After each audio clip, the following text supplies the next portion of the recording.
Bonjour et bienvenue dans votre revue d'actualité de ce 24 décembre 2024. On démarre avec le football. Exclu des compétitions de la FIFA et de l'UEFA depuis 2022, la Russie multiplie les matchs amicaux et envisage désormais des confrontations avec les sélections africaines. Selon le journal Le Monde, la Fédération russe de football aurait notamment ciblé le Sénégal pour un match amical en juin 2025 en parallèle d'une rencontre prévue contre le Nigeria. La Fédération sénégalaise de football n'a toutefois reçu aucune demande officielle à ce jour. Reste à savoir si les Lions accepteront d'affronter une nation mise au banc par plusieurs pays malgré les relations diplomatiques renforcées entre le Sénégal et la Russie.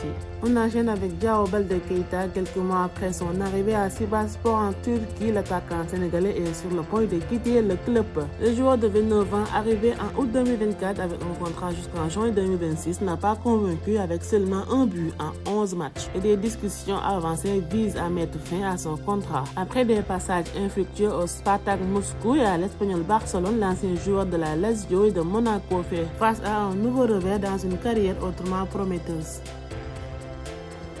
Un tour sur le mercato des Sénégalais, le marché des transferts divers s'annonce déjà animé pour plusieurs joueurs sénégalais. À Grenoble, l'avenir de Pape Maïssa Ba, meilleur buteur de la Ligue 2 avec 10 réalisations en 15 matchs est au cœur des spéculations. Avec un contrat qui expire en juin prochain, l'attaquant sénégalais attire l'attention, notamment celle de Deportivo La Cologne en deuxième division espagnole. Et selon des sources, les discussions seraient en cours entre le joueur de 27 ans et le club espagnol qui espère s'attacher ses services dès cet hiver. Le club français devra ainsi choisir entre une vente anticipée ou garder son meilleur acte offensif jusqu'à la fin de son contrat. De son côté, le latéral sénégalais Abdelaziz Ndiaye s'apprête à rejoindre le Racing Club de Strasbourg pour un contrat de 5 ans. Révélé au Jaraaf de Dakar et récemment appelé en sélection nationale, le défenseur arrivera en Alsace dès le 1er janvier après un essai concluant. Il évoluera aux côtés de ses compatriotes Habib Diarra et Pape Daouda Diong et bénéficiera de l'expérience de Kader Mangane, membre de l'encadrement technique du club Alsace. Enfin, le gardien sénégalais du Jaraaf de Dakar, Cheikh Lo Ndoye, élu meilleur joueur local de la saison 2023-2024 par l'ANPS, serait en discussion pour rejoindre Bourges Foot en National 2.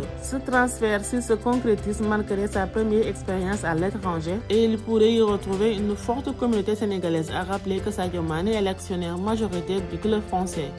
On termine cette revue d'actualité avec la natation. Le nageur sénégalais Mathieu Ousmane Seye a égalé le record national de 50 mètres papillon en 24 secondes 50 réalisé en demi-finale du 16e meeting des Ortilons à Amiens. Il rejoint ainsi Stéphane Kylian et membre détenteur du record depuis 2022. Le Sénégalais a ensuite décroché sa médaille de bronze en finale avec un temps de 24 secondes 52.